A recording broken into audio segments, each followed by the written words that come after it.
ഇംഗ്ലീഷിലെ ഏറ്റവും ചെറിയ വാക്ക് ഏതാണെന്നറിയോ? എ ആണ്. ഒരു എന്ന അർത്ഥത്തിൽ ഉപയോഗിക്കപ്പെടുന്ന ആർട്ടിക്കിൾസിൽപ്പെട്ട എ എന്ന വാക്കാണ് ഇംഗ്ലീഷിലെ ഏറ്റവും ചെറിയ വാക്കുകളിൽ ഒന്ന്. ഓക്കെ, മറ്റൊന്നുകൂടെ ഉണ്ട്. പ്രനൗൺസിൽപ്പെട്ട ഞാൻ എന്ന അർത്ഥത്തിൽ നമ്മളൊക്കെ കോമൺ ആയിട്ട് ഉപയോഗിക്കുന്ന ഐ എന്ന വാക്കും ഇംഗ്ലീഷിലെ ഏറ്റവും ചെറിയ വാക്കാണ്. ഞാൻ എന്ന അർത്ഥത്തിൽ തന്നെ ഉപയോഗിക്കപ്പെടുന്ന, അല്ലെങ്കിൽ എനിക്ക് എന്ന അർത്ഥത്തിൽ തന്നെ ഉപയോഗിക്കപ്പെടുന്ന ഐ ആണ് ഈ ചെറിയ വാക്ക്. നമുക്കറിയാം, അത് എഴുതുമ്പോൾ ക്യാപിറ്റൽ ആയിരിക്കണം ഐ. ഓക്കെ, അപ്പോൾ ഈ രണ്ട് വാക്കുകൾ എയും ഐയും ആണ് ഇംഗ്ലീഷിലെ ഏറ്റവും ചെറിയ കോമൺ ആയിട്ട് യൂസ് ചെയ്യപ്പെടുന്ന പ്രധാന വാക്കുകൾ. പിന്നെ ഇന്റർജെക്ഷനിൽപ്പെട്ട ഓ എന്നൊക്കെ പറയുന്ന സഡൻ ഫീലിംഗിനെ എക്സ്പ്രസ് ചെയ്യുന്ന, ആശ്ചര്യത്തെ പ്രകടിപ്പിക്കുന്ന, അത്ഭുതത്തെ പ്രകടിപ്പിക്കുന്നൊക്കെ, അങ്ങനെ ഓ എല്ലാ വാക്കൊക്കെ ഉണ്ട്. പക്ഷേ കോമൺ ആയിട്ട് യൂസ് ചെയ്യപ്പെടുന്നത് എയും ഐയും ആണ്. ഇനി മറ്റൊരു രസകരമായ ഇംഗ്ലീഷ് വാക്കുണ്ട്, യൂനോയ. യൂനോയ മീൻസ് സൽചിന്ത, അല്ലെങ്കിൽ മനോഹര ചിന്ത, മധുര ചിന്ത എന്നൊക്കെ പറയുന്ന അർത്ഥം. അതാണ് ഇംഗ്ലീഷിലെ shortest word with all 5 main vowels in it. ഇതിൽ നോക്കൂ, ശ്രദ്ധിച്ചു നോക്കൂ, EUNOIA. ഇതിൽ N ഒഴിച്ചാൽ ബാക്കിയെല്ലാം ഇംഗ്ലീഷിലെ മെയിൻ വവൽസ് ആണ്. പ്രധാന വവൽസ് എല്ലാം അതിൽ വന്നിരിക്കുന്നു എന്നുള്ളതാണ് അതിൻ്റെ പ്രത്യേകത. ഇനി വേറെ വാക്കുണ്ട്, ഫീഡ്ബാക്ക്. ഈ ഫീഡ്ബാക്ക് എന്ന് പറയുന്നത് റിയാക്ഷൻ, അല്ലെങ്കിൽ നെഗറ്റീവോ പോസിറ്റീവ് ആയിട്ടുള്ള റിയാക്ഷനാണ്. ഒന്നിനോട് ഏതെങ്കിലും സംഗതിയോടുള്ള റിയാക്ഷനാണ്. അത് ശ്രദ്ധിച്ചു നോക്കിയാൽ മനസ്സിലാവും. ABCDEF മൊത്തം അതിൽ വന്നിരിക്കും.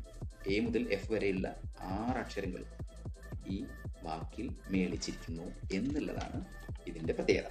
ഇനി നമുക്ക് ലോങ്ങസ്റ്റ് ഇംഗ്ലീഷ് വേർഡ്സ് ഏതൊക്കെയാണെന്ന് നോക്കാം. ഓക്കെ, ഒന്നാമത്തത് ഞാൻ ആദ്യം ഉച്ചരിക്കാം. Pneumonoultramicroscopicsilicovolcanoconiosis. Pneumonoultramicroscopicsilicovolcanoconiosis. Okay, അത് PNEUMONOULTRAMICROS COPICCILICOVOLCANOCONIOSIS. ഇതാണ് 45 ലെറ്റേഴ്സ് ഉണ്ട്, 45 അക്ഷരങ്ങൾ. ഓക്കെ, ഇതിൻ്റെ മീനിങ് ഒരു ലങ്സിനെ ബാധിക്കുന്ന, പൊടിയൊക്കെ ശ്വസിക്കുമ്പോൾ ലങ്സിനെ ബാധിക്കുന്ന, ശ്വാസകോശത്തെ ബാധിക്കുന്ന ഒരു തരം അസുഖമാണ്. ഈ വാക്കിൻ്റെ അർത്ഥം അങ്ങനെയാണ്. Pneumonoultramicroscopicsilicovolcanoconiosis. Pneumonoultramicroscopicsilicovolcanoconiosis. ഇത് 1935 എവററ്റ് M. സ്മിത്ത് എന്ന് പറയുന്ന ഒരാൾ കോയിൻ ചെയ്ത വാക്കാണ്. അദ്ദേഹമാണ് ഫസ്റ്റ് യൂസ് ചെയ്തത്. ഇദ്ദേഹം യൂസ് ചെയ്തത് ലോങ് മെഡിക്കൽ വേർഡ്സിനെ പരിഹസിക്കാനാണ്. പക്ഷേ ഇത് ഒരു പരിഹാസം എന്ന് നമ്മൾ പറയുന്നില്ല, തമാശയുള്ള ഒരു വാക്കായിട്ട് ഇംഗ്ലീഷിൽ പിടിച്ചു. മാത്രമല്ല, this is the longest word. This is the longest word in English. Okay, രണ്ടാമത്തത് നോക്കുക. Hippopotamonstros skippedelophobia. Hippopotamonstros skippedelophobia. Hippopotamonstros skippedelophobia. ഇത് HIPPOPOTOMONSTROSSESQUIPPEDALIO PHOBIA. 36 ലെറ്റേഴ്സ്, 36 അക്ഷരങ്ങൾ. ഇതിൻ്റെ അർത്ഥം അതിൻ്റെ രസകരമാണ്. Fear of long words. ഇതിൻ്റെ മീനിങ് അതായത് ദീർഘിച്ച വാക്കുകളോടുള്ള ഭയം, അല്ലെങ്കിൽ അതിനോടുള്ള ഒരു പേടി, അതാണ് ഇതിൻ്റെ മീനിങ്. അപ്പോൾ ഇതെന്നെ ഒരു ദീർഘിച്ച വാക്കാണ്. ഓക്കെ, അതാണ് അതിൻ്റെ തമാശ. നമ്പർ 3 ഞാൻ ആദ്യം ഉച്ചരിക്കാം. സൂപ്പർ കാലിഫ്രാജിലിസ്റ്റിക് എക്സ്പിയാലിഡോഷ്യസ്. സൂപ്പർ കാലിഫ്രാജിലിസ്റ്റിക് എക്സ്പിയാലിഡോഷ്യസ്. SUPERCALIFRAGILISTICS.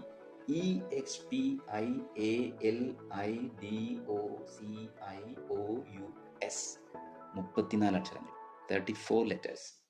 ഓക്കെ, ഇതിൻ്റെ മീനിങ് എന്താണെന്നറിയോ? വണ്ടർഫുൾ അല്ലേ, അതല്ലെങ്കിൽ എക്സ്ട്രാ ഓർഡിനറിലി ഗുഡ്, അസാധാരണമാംവിധം നന്മ നിറഞ്ഞ, നല്ലതായിട്ടുള്ള എന്നുള്ള മീനിങ് ആണ്.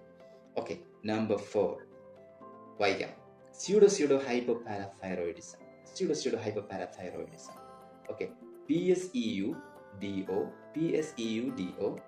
HYPOPARATHYROIDISM.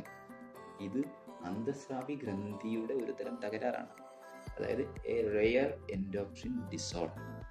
ഇതാണ് നാലാമത്തെ വാക്ക്. ഇത്രയാണ് സത്യത്തിൽ ഇംഗ്ലീഷിലെ 4 പ്രധാന ലോങ്ങസ്റ്റ് വേർഡ്സ് ആയിട്ട് ഗണിക്കപ്പെടുന്നത്. ഇനി നമ്മുടെ ശശി തരൂർ സാറ് ഉപയോഗിച്ച ഒരു വാക്കുണ്ട്. അദ്ദേഹത്തിൻ്റെ ദ പാരഡോക്സിക്കൽ പ്രൈം മിനിസ്റ്റർ എന്ന് പറയുന്ന പുസ്തകത്തിൽ അദ്ദേഹം ഉപയോഗിച്ചിട്ടുള്ള ഒരു വാക്കാണ്. അത് പിന്നീട് വൈറലായി. ടെലഗ്രാഫിൻ്റെ പ്രതിനിധി അദ്ദേഹത്തോട് ചോദിക്കുന്നുണ്ട്, അദ്ദേഹം അത് പബ്ലിക്കിൽ ഉച്ചരിക്കുന്നൊക്കെ. അത് നിങ്ങൾക്ക് ശ്രദ്ധിച്ചാൽ മനസ്സിലാവും. ഓക്കെ, അപ്പോൾ ഇതിൻ്റെ സ്പെല്ലിംഗ് പറയാം.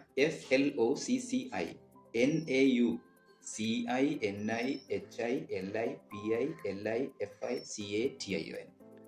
ഇത് ഒന്നിനും മൂല്യം കൽപ്പിക്കാത്ത ശീലം, അങ്ങനത്തെ ഒരു ഹാബിറ്റ്. അതാണ് അതിൻ്റെ മീനിങ് കേട്ടോ. ഉച്ചരിക്കുന്നത് എങ്ങനെയാണെന്ന് അറിയോ? ഫ്ലോക്സിനോസിനിഹിലിപിലിഫിക്കേഷൻ. Okay, this is the pronunciation of that word. Okay, thank you very much.